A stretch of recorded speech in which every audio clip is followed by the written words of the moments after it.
Good morning, everyone. I almost said good afternoon, but we're not quite there yet. Just going to go over a couple housekeeping items while we have people joining us here and coming into the meeting. So if you are joining and you're having any challenges with sound, please feel free to jump off of computer sound and maybe dial in or call in, if you will. Sometimes that gives a better experience from an audio perspective. So that's just one tip for you. Many of you are already familiar with the GoToWebinar format. So on your right-hand side, you should be able to see a handout section that has a copy of the PowerPoint presentation there for you. Also, you'll see the questions section. Feel free to pop one or two or more than that in the question area. I have Heather Zecker here with me today, and she's going to be monitoring those questions. So certainly we'll try to do our best to answer any throughout the session, but if we can't get to all the questions, we will go ahead and follow up with you individually and answer those questions. As you know, with an hour webinar, we always do poll questions, so your participation is greatly appreciated. It allows us to continue to offer credits as well as just gain insights from everybody who's attending. That way you can see where you measure up amongst your peers and say, hey, we're actually not doing so bad, or hey, we all have the same concerns and challenges and so forth. So please make sure to participate in those. And then at the end of this session, we will, as we normally do, send you a survey to complete. That way, one, we can continue to issue the credits, and two, just to get the feedback from you. How well did we do? What else could have we done differently? Are there topics that we didn't cover you hoped that we would, and so forth? We always meet after each webinar internally at Stanbone S, talk about the feedback, think through, what are additional steps and further actions and so forth. So it is greatly appreciated. Sometimes it's hard feedback, but that just allows us to get even better. So I see that many of you have joined. Again, if you're having any audio issues, I encourage you to maybe try switching to phone or switching to the computer. Either one might give you a better experience. So without further ado, we're going to move forward here. I want to thank you all for joining this second part of our series. The first one we did last month was on retention. Hopefully many of you have seen it. If you haven't, it's okay. It's out on our website. You can go ahead and download it and watch it. Recruiting and retention are the top topics that come up when I'm meeting with people, whether it's at a client, a prospect, or going to a conference, or just locally with other membership groups and so forth. So I know this is a really big worry. It's a worry for you. It's a worry for me. And while I don't have all the answers, I'll never claim to have them. I will definitely share insights, experiences, and things that, one, we bumped into along the way, or that, hey, this was an aha moment, still thinking it through, baking it in the oven, and not quite sure where it'll take us. But as you know, recruiting is more of an art than a science. So please don't expect perfection or the right perfect answer, because we just won't get there. But a lot of good stuff coming up here in today's session. And what's most important is that you have the ability to take away a few key ideas, thoughts, etc., back to your team so you can elevate what you do from a recruiting perspective. And we want to be strategic. We have to be strategic, because if we're not, others are going to come right in and steal away the talent that we have our eyes on. So we're actually going to start here with a poll question. This is similar to one that you would have done in the retention webinar. But again, we have a different group of people gathered today. And so I'm interested to hear, why are people leaving your organization? And it's not something to be embarrassed about.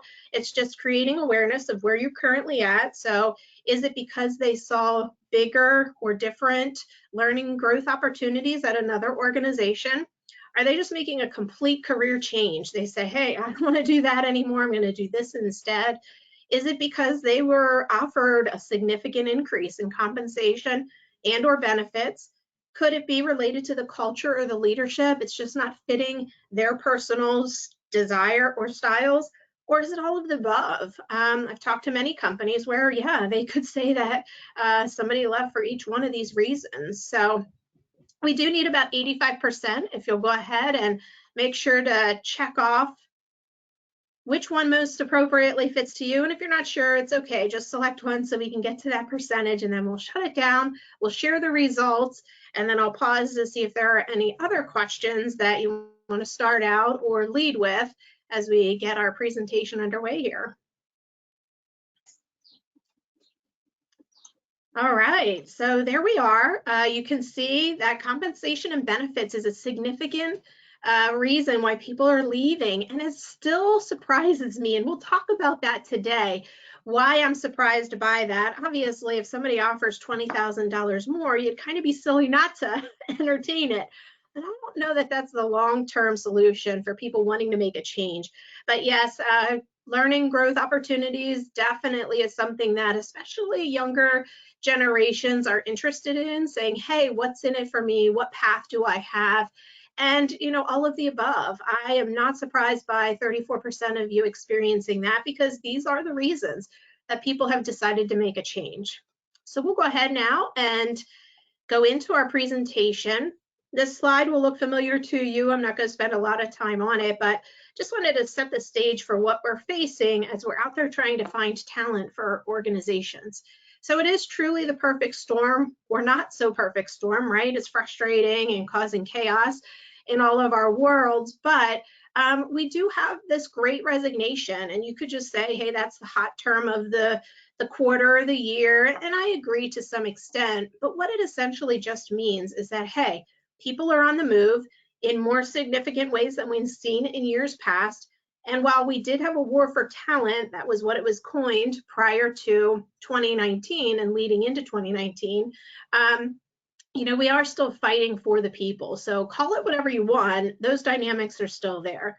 We also have baby boomers who are phasing into retirement. And so they might do it quickly, where they abruptly say, hey, by the end of the summer, I'm going to retire. Maybe it's medically related, or maybe it's not.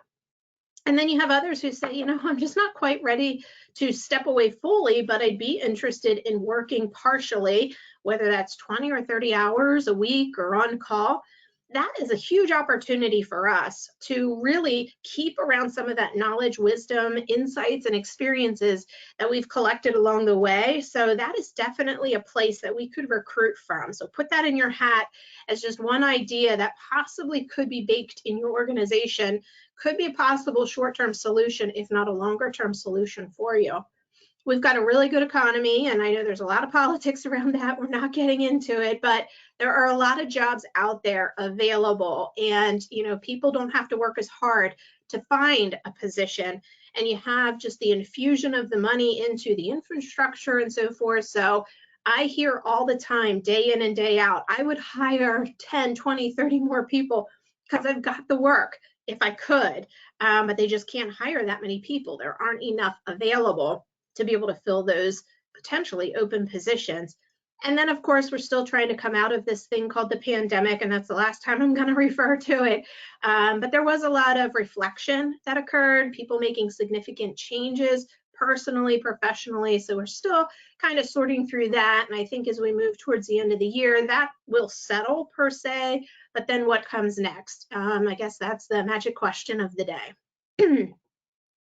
You always want to think about recruiting, retention, etc., starting with the people, right? If we didn't have people, we wouldn't have a product, we wouldn't have a service. We couldn't do it without them. And so a lot of times people will focus just on a task or a to-do or this result. And you really got to say, hey, time out. Let's step back and really think about the people. Let's think about it from their position and so forth. And so that is something that we firmly believe at Stambo Nest, that we really need to be thinking about the people as you're looking at all of these different items here on the noodle. We kind of coined it, but really it's an infinity symbol, right? It never ends. And so we want to be anticipatory with what we are doing with our people approaches, and whether that's recruiting or retention, we definitely want to keep that in the back of our mind.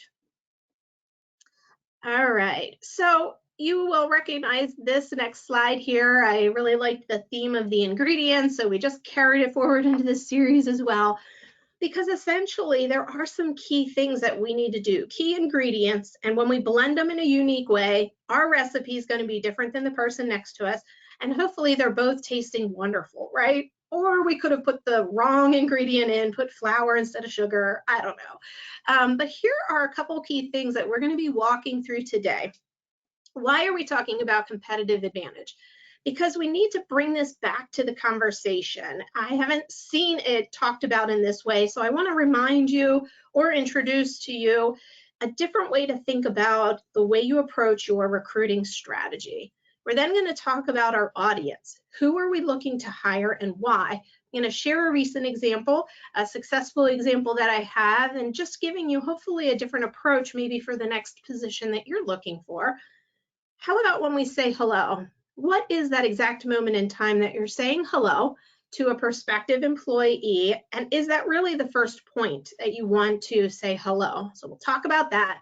Then we're going to just talk about, connecting with people and cultivating that and bringing together relationships in a way that we can leverage down the road in a good way. I'm not saying leverage it in a bad way, but we'll talk about that as well.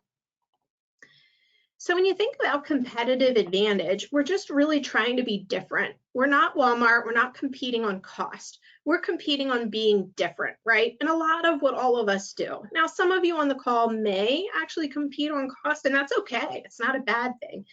But if you are competing on cost, then I need you to think differently when you approach recruiting. For those of you who are competing by being different, providing a different type of service, you're naturally already thinking about being different, right? And so what we want to do is be able to be different and do it in a way that people find value in it. Okay, so think about that, layer that on to what you do with recruiting. So I'm bringing out an oldie but goodie here with Michael Porter. This is his model of competitive advantage, and I don't need to dissect this, but basically if you're bringing people in and you take their capabilities, now you have a unique blend that can be used as your differentiation strategy for the service or the value that you're providing to whoever your customer, client, or end user is, right? So think about that. What are the resources? Who are the people? What are their capabilities that you need to create a different value for your clients, prospects, etc., right? And so that's where you really have to hone in on, do we have that unique capability to continue to provide the value that's being received well, all right? So now also layer that onto what you do with recruiting. Are you approaching it in a way with the right resources, tools, and the capabilities to really uncover that talent out there, right? So you can apply this strategy in different ways, whether it's about the service you're offering or the way that you're looking for talent, okay? Keep that in the back of your mind.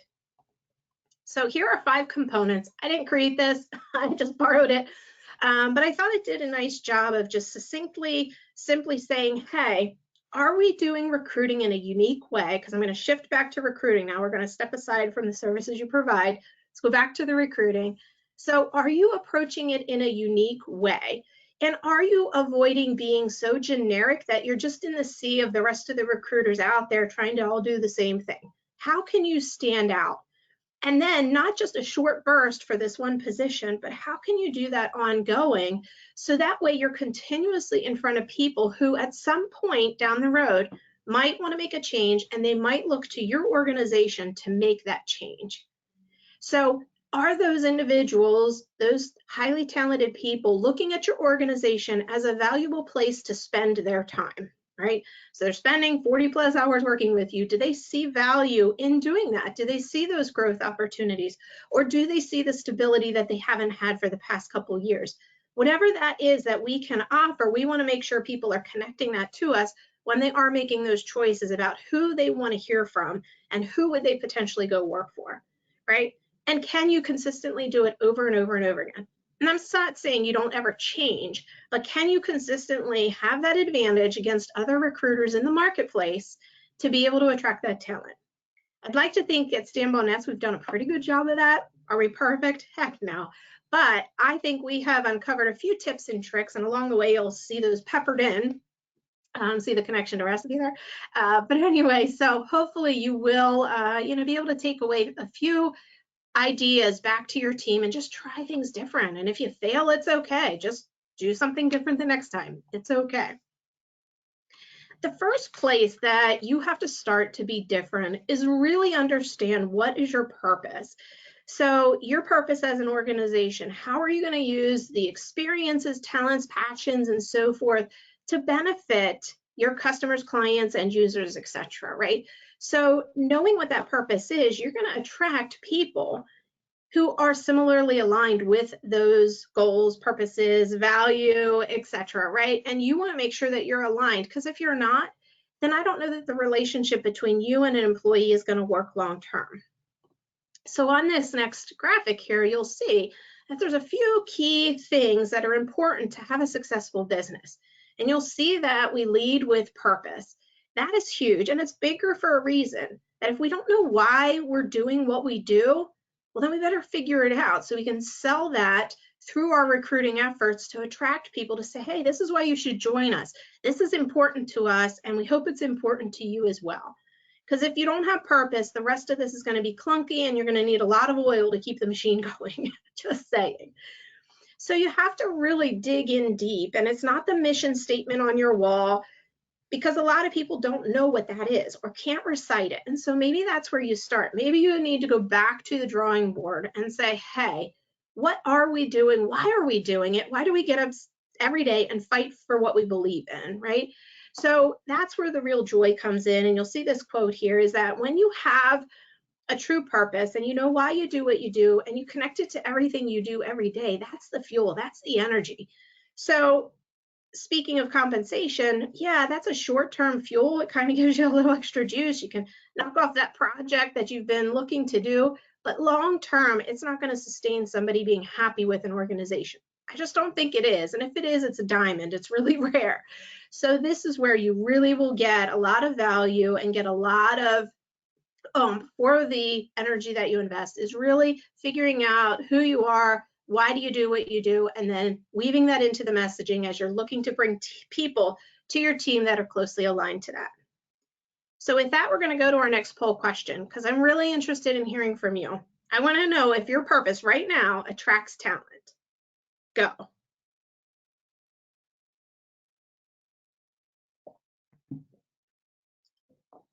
If it doesn't, it's okay. Now you know where you can start.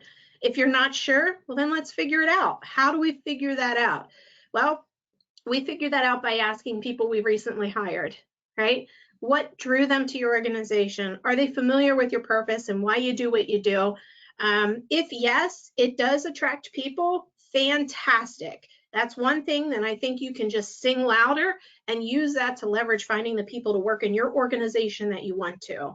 So Heather, if you'll go ahead and post those results, you get to see that 40% of you are pretty confident, and that's exciting. But for those who are less confident, it's okay. Don't worry about that. Maybe you're newer to the organization or just don't hire a lot of people and just don't have that feedback, but let's get it. Let's figure out so you can then either say, yep, we're in a good place, or no, and we're going to work on it. All right. So that just allows you to move forward and know where to focus some of your energy. So let's talk about culture, right? Here's one of the famous quotes, culture eats strategy for breakfast. So if we don't have a good, healthy culture in our organizations, we are not going to be able to accomplish a lot. We might make some small, incremental, successful steps, but ultimately you have to have a good place for people to want to come to work.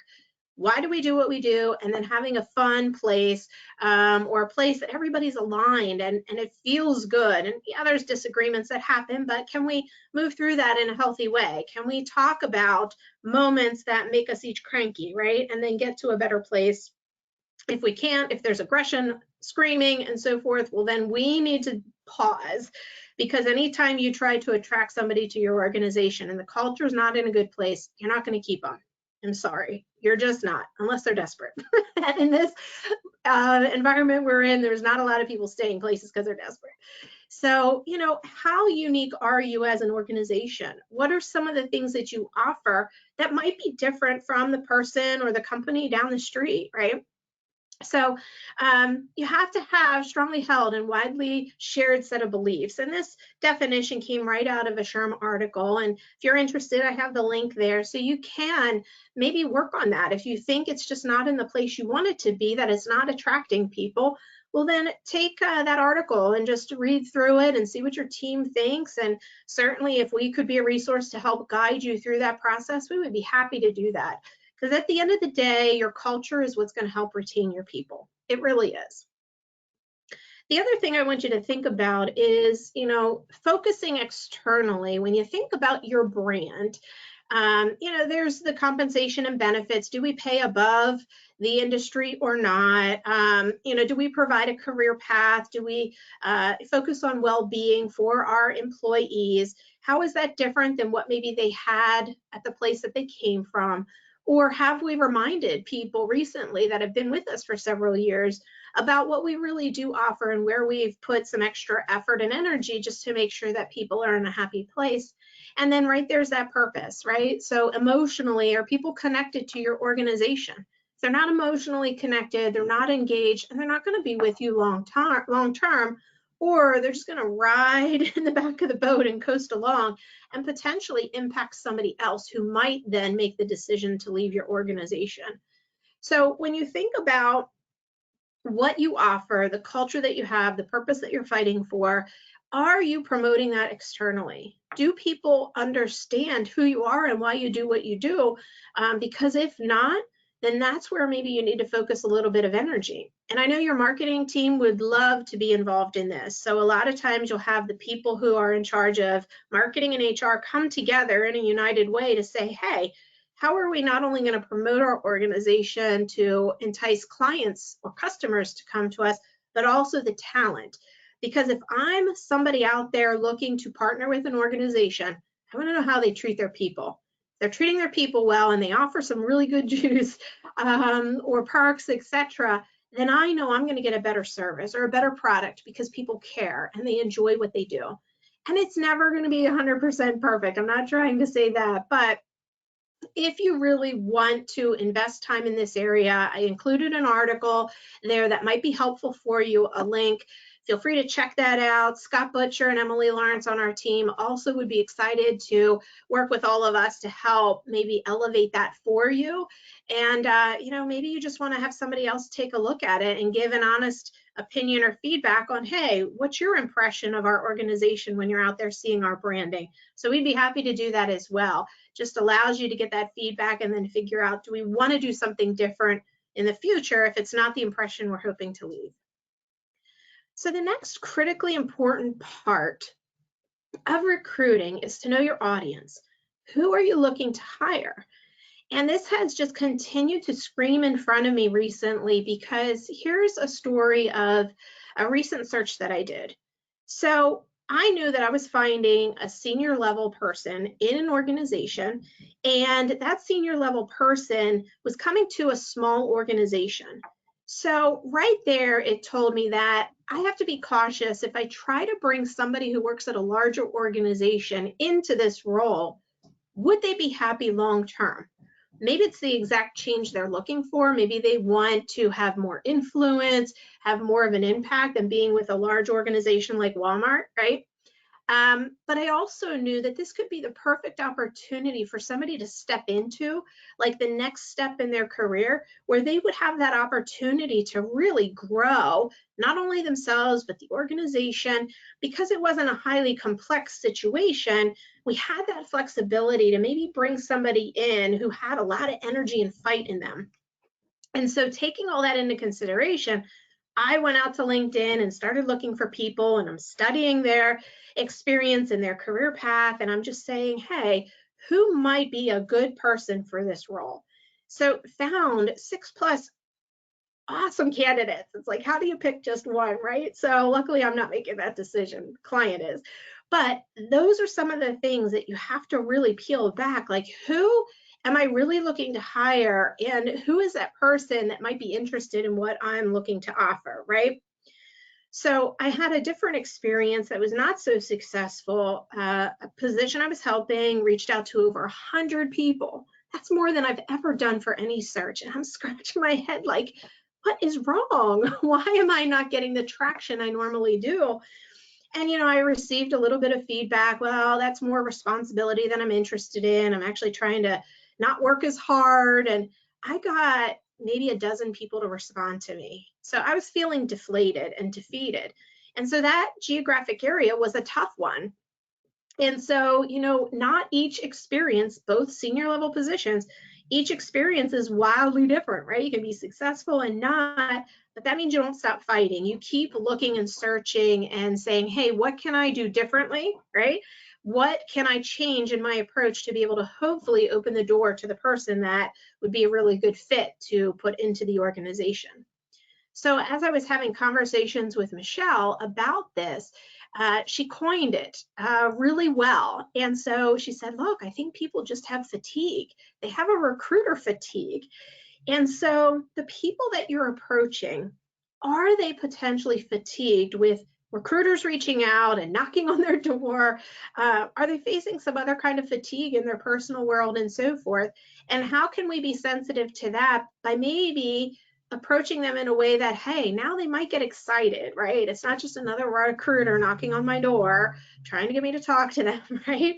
So keep that in mind, because I do think, I've talked to many people where candidates had 5, 6, and 7 offers on the table at one time. So I got to imagine that is tiring for all of them, trying to dance with all of these people and then hopefully pick the right one that's a good fit for them as an individual. So trying to think about it from their shoes, what can I say differently about the organization that I'm recruiting for that will help me get into talk to them when they're feeling tired, fatigued, and just exhausted from all these recruiters reaching out. Just wanted to share that in case it's helpful, because you might have experienced something similar. So this slide I just continue to keep putting in front of you because I think it's so powerful, so impactful, is that everybody is going through a significant amount of change, right? We went through transformational change with the past 2 years. We're not saying that word, but that definitely has left people in a different place than where they were 2 years ago. Well, what does that mean? They're looking for different things. What's important today, the compensation and benefits, may not have been important 2 years ago.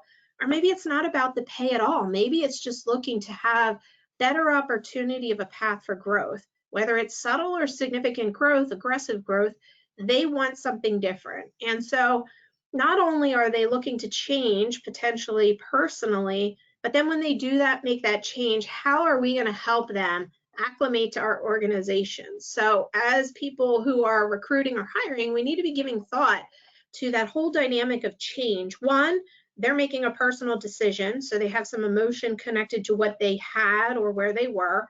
Now they're changing their mind on what they think they want, and we got to get them to the place where they're really excited about that. And at the same time, we're part of that equation because they're changing and coming to our organization.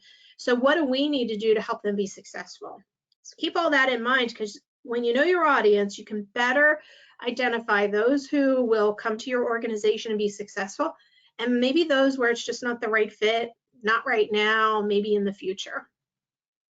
So when you're going to recruit, do you truly know what those prospective employees are looking for? And here's a quote that Michelle had pulled out of an article by LinkedIn, is that people are changing. They're looking for different things now. So instead of focusing on challenging work, which I've tried that approach, saying, hey, you have project variety and increasing complexity, right? It worked, but maybe it's not going to anymore. But maybe we need to focus more on that flexibility. What does flexibility mean to us as an organization who's going to hire you? What does it mean to you as an individual? Can we align that or not? That's a really big question. But then also, as you think about benefits and you're thinking about just the ability to work in different places remotely or not, and there's so many new things that we have to be bringing to the forefront of the conversation, because right now one of the first questions we get asked is, hey, is this position remote, in person, or hybrid? Really good question. And so some positions it makes sense to be fully remote. In other positions you can't be remote at all. But then there's this hybrid where a lot of people seem to be coming together and landing saying, hey, I don't want you working from home 100%, but I'll give you 1 or 2 days to do that, so you have that flexibility. And so as an organization, what can you offer? And does that align with the people that you're trying to hire? I don't know. That question's unique for each one of us. And so just think about that as you're going forward from today's conversation about how you're going to be strategic with your outreach. That's different than maybe what you did yesterday.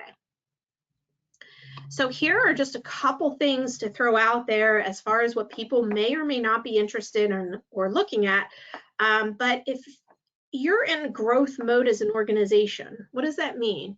Well, there's a lot of uncertainty trying out a new product or service.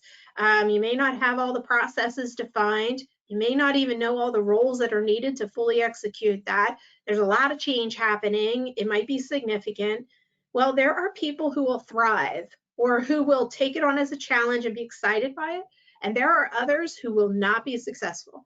They need something a little more stable, a more mature company that really has everything defined, structured, and processes in place so they can be successful each and every day, right? So who are we, and who is that individual that would align well with where we're at as an organization? What about salary versus retirement benefits? People that are closer to retirement, let's say in their late 40s, 50s, whatever, might now be focused on, hey, I need to tuck away even more into my 401k. I'm going to max out the IRS limits each year, or maybe it's something different. Maybe they're investing in other places. But is that what's important, or are they really just saying, how can I buy a house, pay for childcare, et cetera, right? Who are we hiring and why?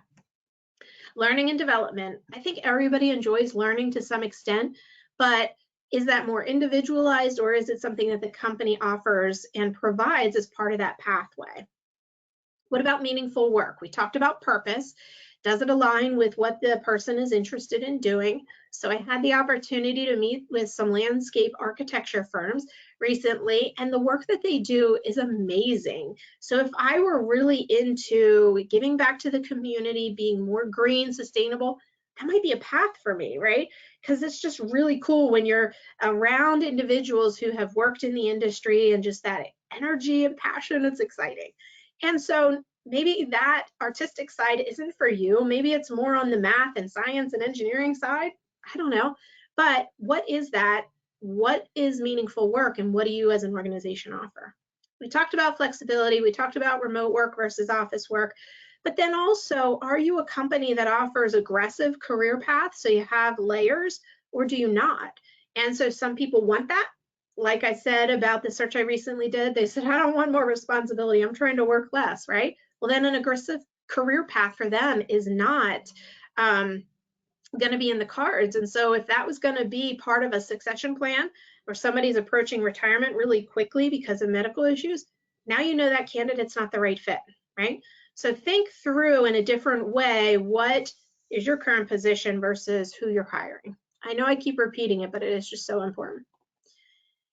And I just wanted to call out this compensation landscape, because here's where we're at. Talking to companies where college graduates are demanding at least $60,000 to start. Some of us are like, what in the world just happened, right? And so now we have a compression between, hey, that's what college graduates are getting. A lot of the larger companies are paying it. And I say personally, it's out of desperation, but maybe there's an argument in there against that. But then what do we do about the people that have been with us for years and retaining them? Can we afford to do significant increases? And if not, what does that look like? So we almost have to rethink our approach on compensation. So if we've got to pay more on salaries, then where do we offset that? Maybe scaling back on retirement if it's not important, or other benefits that just are not valued anymore. So really giving thought to that. A lot of companies are doing sign-on bonuses, so you're not stuck in a higher than industry average base salary, but you still can attract them and lure them in. So definitely company by company basis as to how you want to handle that. But I still, at the end of the day, I know that many of you responded that compensation and benefits was one item that caused people to move. I think that out of desperation, larger firms are truly paying more than is necessary. So long term, what does this mean? I'm not sure. I think it'll somehow balance out. I just don't know what that looks like, and I don't have the magic wand. But I just don't think, because I still go back to Hertzberg's motivational theory, in that at the end of the day, yes, we have to pay people fairly for the work that they do. And yes, it feels good to get a bonus and so forth, but we're not going to get significant difference in the type or amount of work just by paying more. It's right here. And so until somebody comes out with a new theory that totally throws away Hertzberg's, I'm still going to go back to this. I really think that there's more items we can focus on, such as those opportunities for growth, the type of work, the recognition, etc., that really are going to motivate and keep people connected longer. So feel free to challenge me if you want to pop a question in there or some feedback, please do. I think we're in a temporary situation right now. People are desperate, and that's why we're seeing that emphasis on the compensation. Benefits will always be an important part of the package that we offer for the different seasons of life that somebody might be in. And so please, I would love to be challenged on this, maybe, or not. All right. So let's shift the conversation now to the first impression, the saying hello. So recently, if I spoke to you individually or you heard me on another webinar, you would have heard me say, you know, the journey of somebody from hello to farewell. So what is that first time that we say hello to someone?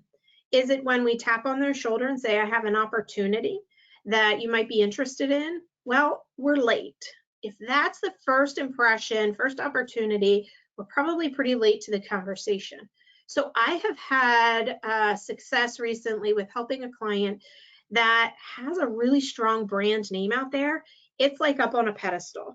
And so as soon as you mention the name, people open up like, wow, yeah, I want to talk to you because that organization does some pretty cool things, right? That's what you want. You want people to know about you before you reach out. That's going to increase your ability to connect with them. And so it goes back to that employer branding is, you know, what are we doing from a social standpoint? How are we involved in the communities in which we serve? What associations are we participating in? How are we getting our name, our purpose, and our culture out in front of people so they know who we are when we do tap on their shoulder? Or better yet, they're knocking on our door saying, hey, I want to come work for you. Do you have an opening yet? Right? That is ideal. So just give thought to that first impression of when you say hello, not verbally or through email, but what is that hello? Because it goes back to the Jerry Maguire movie, right? You had me at hello. That's really where you want to get to. So it goes beyond that then is how do we really connect with people? This again is a term that Michelle coined, cultivated, because we want to be intentional with who we connect with and why, and what can we do then when we're a bigger connected group of people, right? So as Tom Ford said here, that's one of the most important things that you can do is make connections. And so a lot of times that's how we find people. It's not the person that I tapped on their shoulder in LinkedIn, but it's who they led me to. Or it's just reaching out to people I'm already connected and say, hey, do you know of somebody who might be interested in this role? And so I want to challenge you to rethink conversations you're having, the meetings you're attending. How can you make them more intentional, more meaningful in a way that down the road might lead you to your next talented person? And I'm not saying go be friends with all your competitors' employees. I'm not saying that at all. But think about people who might be connected to those that you're trying to hire. Is it a professor at a university? Is it somebody who belongs to a nonprofit? I don't know. There's so many possibilities. And it might actually be different based upon the geography you're in, the region that you're in. But thinking about how can I be more intentional of talking about our organization, meeting people who will lead me to that person who would be great on our team. You really got to build a network. And so we have in the past talked about building a destination of talent.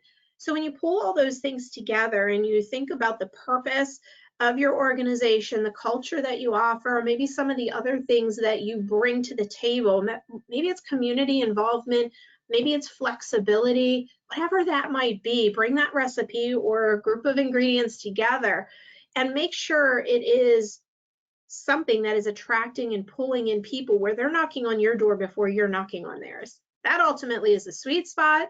I don't think we're there in many ways. That's the goal. It really is. And in some instances, I've seen that play out beautifully. I really have. But we are facing some new dynamics here that's kind of shifted that and put some more dynamics in there and chaos for us.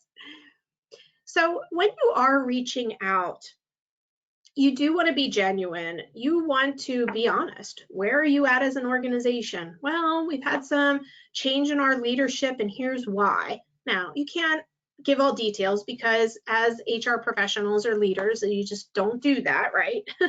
But what can you say that would truly connect with them? They know that you're being honest and authentic and so forth. And how can you creatively reach out to them?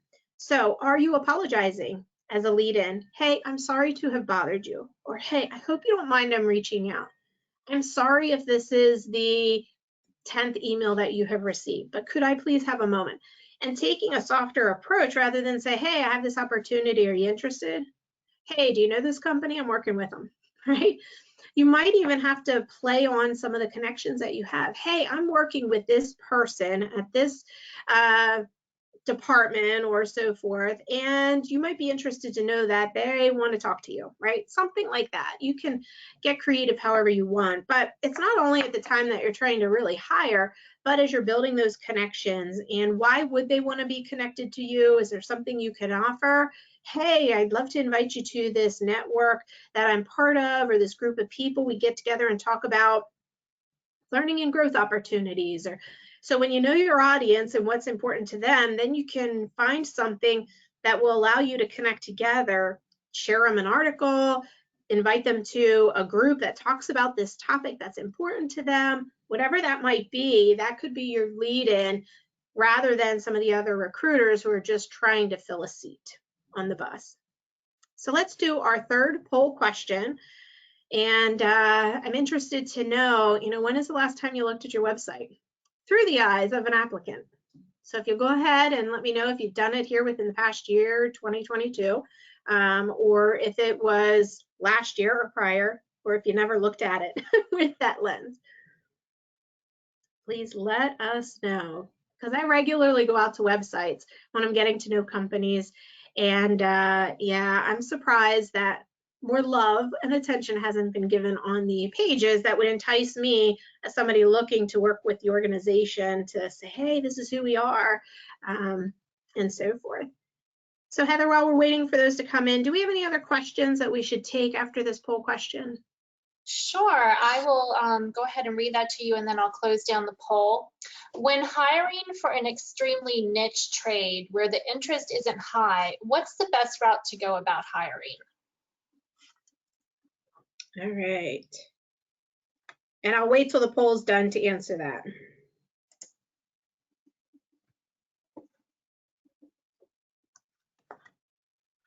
All right, we are close to getting to our percentage complete, and I see many of you are looking at your website. Great, I love it. If not, then there you go. You just put something on your to-do list and connect with your marketing team and say, hey, how could we elevate this? How could we make it better? How could we make it speak to those who might be looking for an opportunity with us? And maybe you could use specific language that would call out for that audience you're trying to reach, right? So if you're hiring all generations, then maybe you need an image that shows all generations. So that speaks as, hey, this company's friendly to no matter how old or young I am, right? Diversity, you definitely want to make sure that you're not being specific to one group or another. And diversity is not just about skin color. There's so many other ways that we are diverse and so forth. So knowing who you want to hire, who would fit within your culture, then you could start using imagery and words and reaching out in a way that would entice them, right? Are you in growth mode or are you a mature company? There you go. That is diverse. And that could appeal to two different types of individuals. So you can see the results there. We got 22% who has looked at it, and some of you haven't. So that's okay.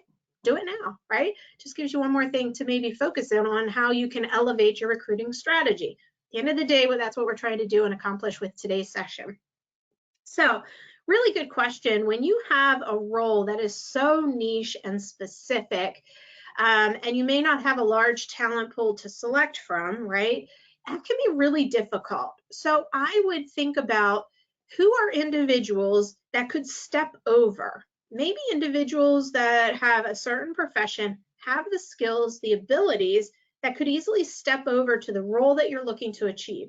Now, I recognize if there's certain licensure or specific degrees that you need, that might not be a possibility, but trying to think out of the box of where do I go to find that talent, right? So if you have somebody who, I don't know, from a technology standpoint, something very specific, maybe CAD, right? I don't know if there's another software that's very similar that they could just learn the CAD and you could pull from a whole new group of people, maybe from the medical industry or whatever, right? Pull into your industry. I don't know. Just thinking off the top of my head. But that's how I would challenge yourself to think differently. Are there similar professions that could step over easily where this would be a refreshing change for them and could give them a different career path? After all, I went to school for accounting and look where I'm at now. Yeah, I'm at Stan Boness and there's a lot of accountants at Stan Boness, but that's not largely the work that I focus on.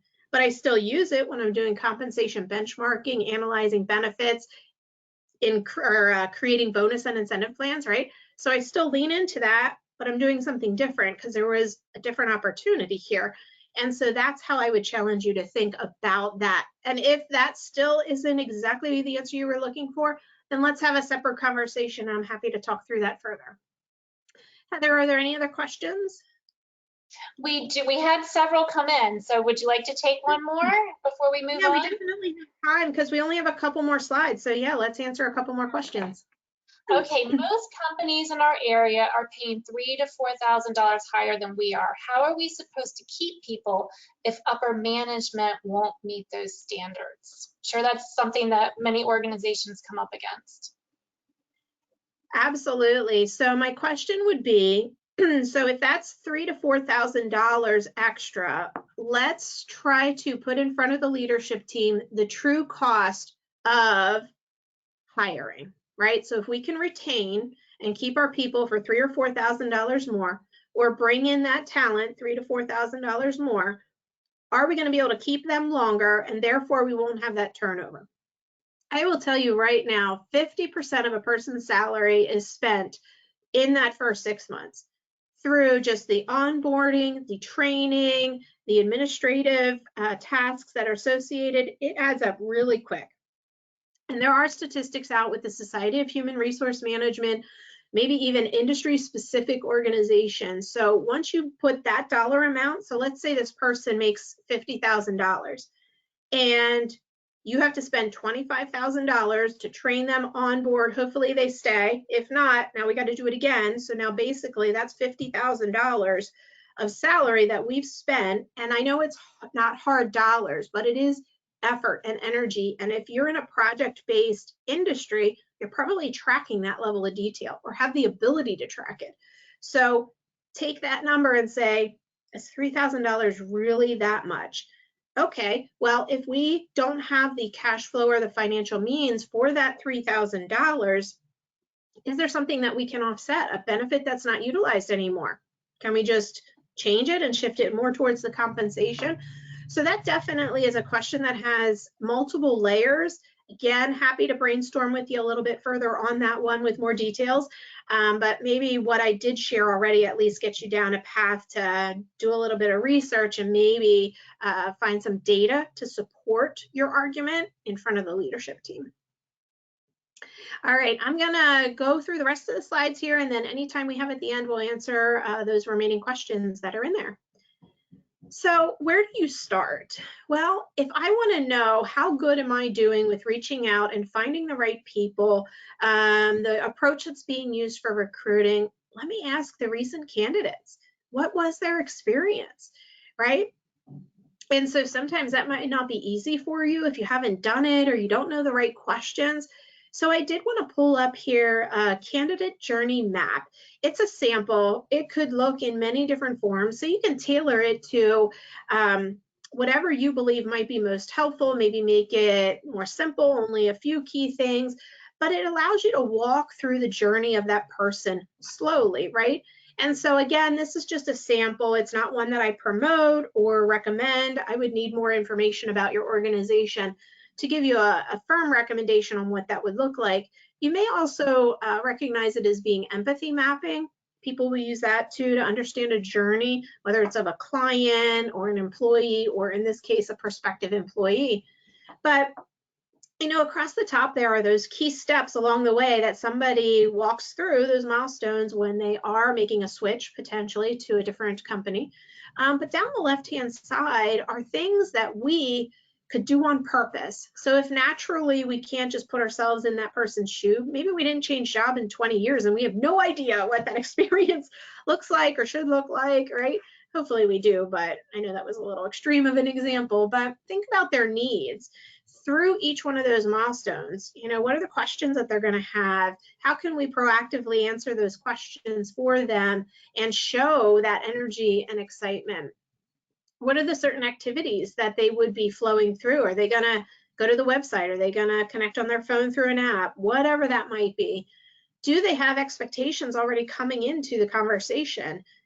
Do we truly know our audience? And so let's walk through that. Each one of those milestones, what will they expect that process to look like or experience to be?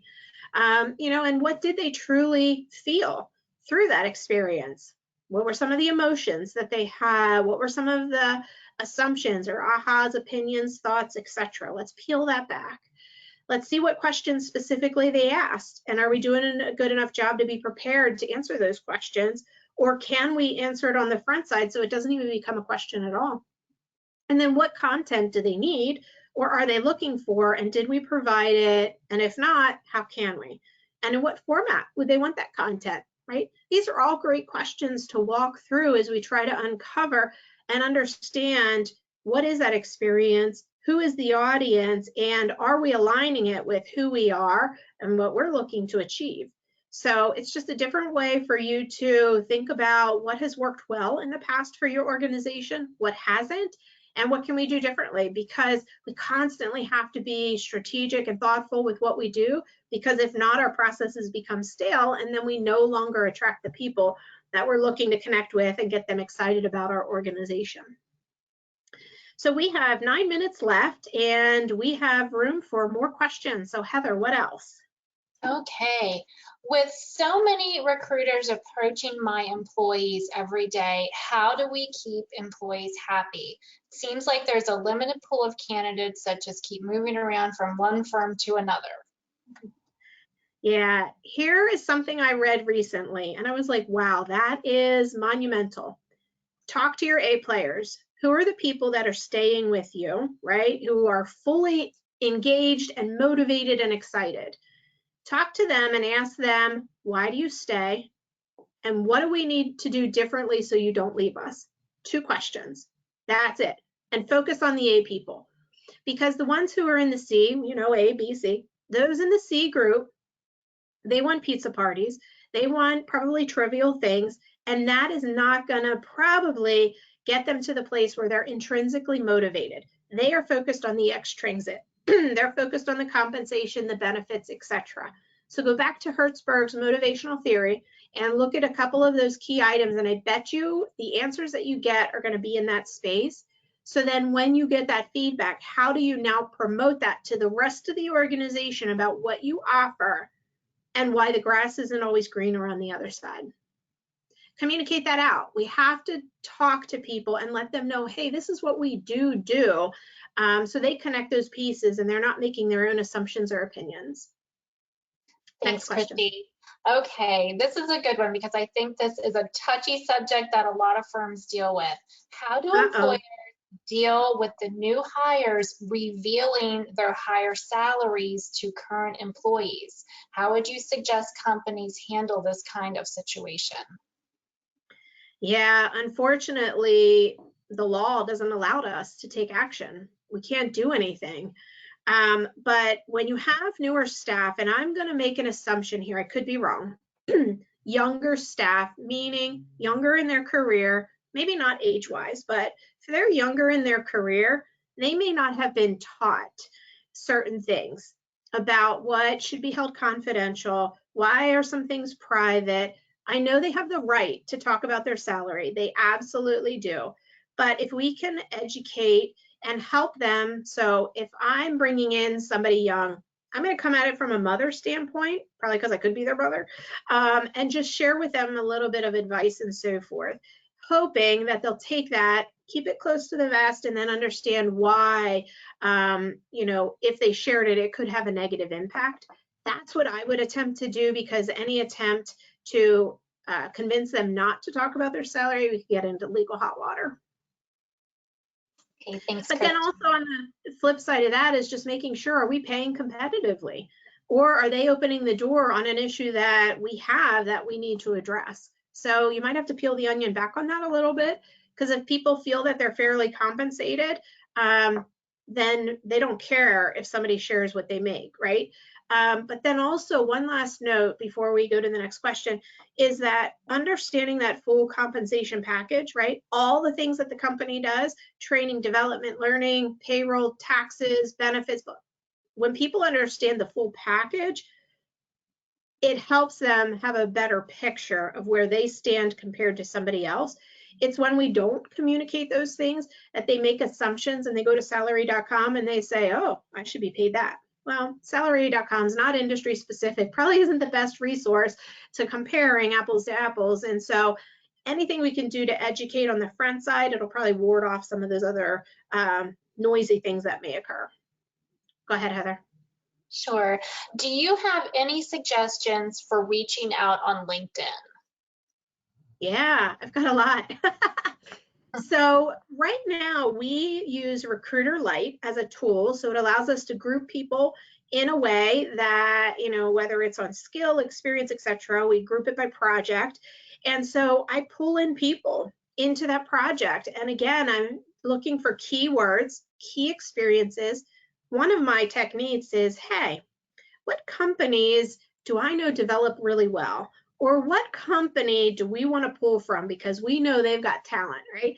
So looking at company, looking at industry, maybe it's a geographic region, maybe there's other keywords in their past, maybe a job title or a specific type of work or software, pulling all of those in. Then I get the people that are really fitting the profile of the type of person I need for that role. And then using creative wording to grab their attention. So what can I say based on what I know about them and their experience that would open their minds to be able to respond to me, right? So if I see that they have significant growth, then I'm going to use something about significant growth in that message. I'm going to ask them, hey, I've got this growth opportunity, blah, blah, blah. Or if I think that this person's probably getting a lot of knocks on the door, I might apologize. I'm so sorry for reaching out, right? It softens it, it's different. So you really have to think about, again, who are you hiring? What are keywords based on what you know about their background? Is there a nonprofit they're connected to that you're closely aligned to? All of those little keywords could be the difference maker when you're reaching out and getting them to respond to you.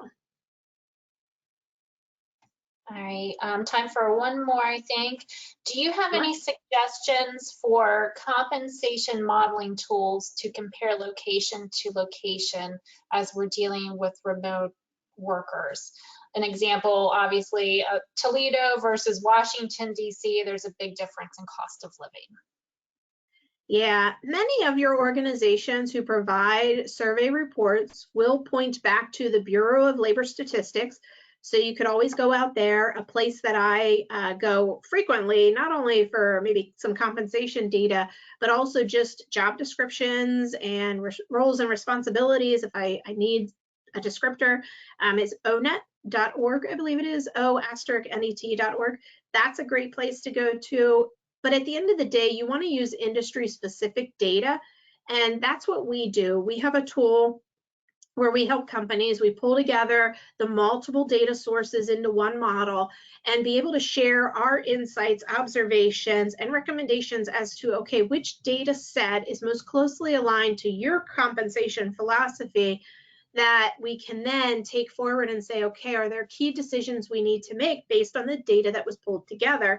Because inevitably there's some outliers. I talked about that compression, talk about, you know, some people technically who stay in the position for decades. It just might create an imbalance of some sort. Or maybe we hired somebody pretty much below salary because they had no other experience. Like there's all kinds of stories in there, but you always want to look at industry specific data because I think that is the most beneficial. It's going to get you closer to where you want to be. Those industry data sources usually always, if not geographic region, they do drill down by cities, and sometimes it's pretty thorough, but sometimes you might have to cluster together just to get good data. So yeah, it could vary from industry to industry. All right, Any other Christy, questions? well, I think we're up against the hour here, so we do want to be respectful of everyone's time. If we did not get to your question, we certainly will get you a response after the webinar. So thank you so much for those. And you still have an opportunity, if you think of something that you didn't submit, please do fill out that post-webinar survey that's going to pop up as soon as we're finished, and you can drop it in there. Thank you, everyone. We appreciate you spending an hour with us. Hope you have a great rest of the day.